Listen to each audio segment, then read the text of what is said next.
Қазақ тіліндегі сапалы қазақша мультфильмдер YouTube арнасы ұсынады.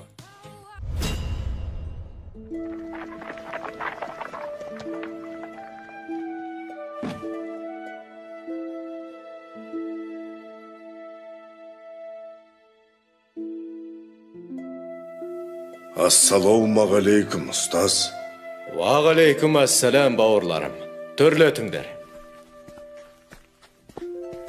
Қателеспесем, Болат Сұлтанның ұлы Керей мен Барақ ханның ұлы Жәнібек сұлтандар емес пе? Иә, бойымдағы бар өнерді үйреттім. Енді сұлтандар білім алса деймін. Тағы бір айтарым, бұлардың мұнда келгенін ешкім білмеу керек. Түсіндім. Ал сұлтандар адамзат ақыл ойының бар қазынасы жиналған жер бетіндегі ең үлкен білім орнының бірі отырар кітапханасына қош келдіңдер. Білекті бірді, білімді мыңды жығар деген. Міне мынау адамзаттың екінші ұстазы өзіміздің Әл-Фараби шығармалары. Мынау Барзғандық Махмуд Қашқари, ал мұнда Баласығындық Жүсіп еңбектері. Сол жақта ғылымның серкесі Ибн Сина. Міне сіздерге керегі осы болар. Құтағыду білік. Анау сөрелерде Аплатон, Пифагор сынды Рум ғұламаларының кітаптары бар.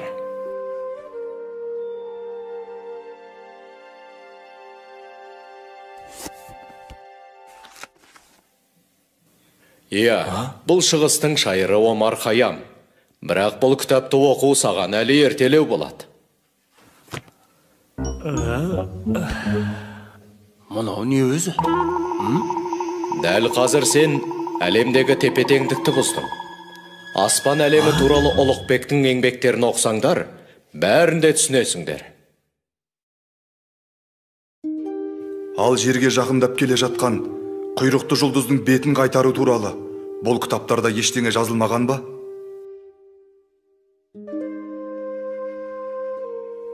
Бұл сұрақтың жауабы бір Аллаға ғана аян. Өйткені аспан әлемінің біз білмейтін құпия сырлары өте көп.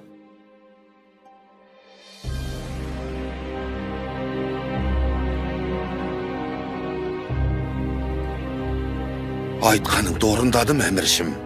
Елдің бірлігін жойып, берекесін кетірдім. Орданың шаңырағы шайқалып тұр. Сен Керей мен Жәнібектен көз жазып қалдың. Оларды қайткенде де табу керек. Сол екеуін қолдайтын бір күш бар екен анық. Түсіндім.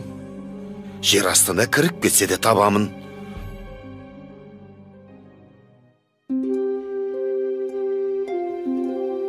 Мына кітапта Ұлықбектің мыңнан аса жұлдыздың орнын белгілегені жазылыпты.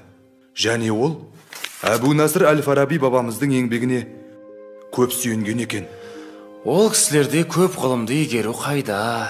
Неге олай дейсің? Біз де жақсы білім алуға ұмтылуымыз қажет. Бүгінге жетер енді Керей. Біраз бой жазып, қала аралап келсек қайтеді? Сен бара бер. Мен әлі біраз отырып, мына кітапты аяқтап тастайын. Жарайды, өзің біл.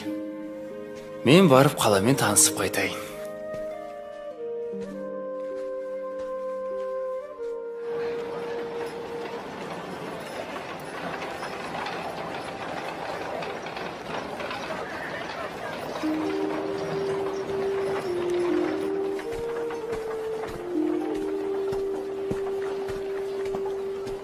Амансыз ба, бейтаныс ару? Кешіріңіз, сіз құмыра жасайтын шеберхананың қайда екенін білесіз бе? Білемін, бірақ есіме түспей тұрғаны. Мүмкін бір зат сатып алсаңыз, есіме түсіп қалар. Олай болса, мен сіздің мына гүліңізді алайын. Бұл гүл жарайды, сізге берейін.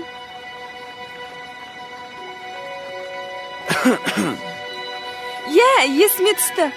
Мына көшеге бұрылып тіке жүрсеңіз, алдыңыздан биік мұнаралы үй шығады. Сол тұстан шеберхана көрініп тұр. Рахмет сізге. Келіп тұрыңыз, мырза. Хоп!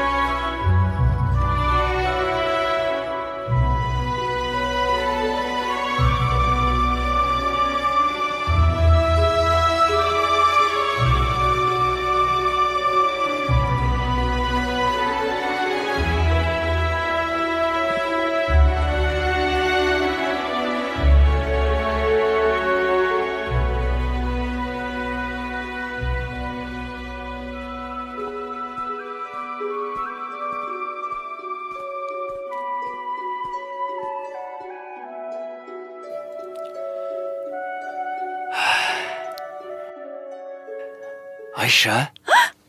Бұл кім өзі? Жігітім, жайма? Мен жай Айша керек еді. Айша ма? Ол келесі шеберханада. Айып етпеңіз, қателесіп қалыппын. Қабат деген ай, ыңғайсыз болды. Сәлем бердік.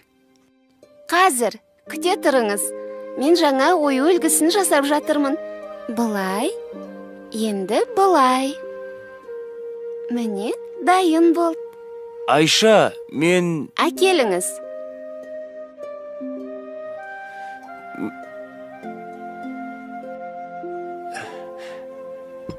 Мінекейіңіз. Иә, бұл құмыра 6 жыл бұрын менің шеберханамда жасалған. Мұна жердегі бояуы кетіпті ғой. Бірдеңе тиген болар. Әйтпесе біздің бояуларымыз ғасырлар бойы өшпейді. Айша! Жарайды. Мен қазір жөндеп бере қояйын. Міне былай, содан соң былай. Құмыраңыз Айша! дайын болды. Ала қойыңыз. Жаныбек, сен мұнда қайдан жүрсің? Айша, мен сені іздеп келдім. Керейде осында.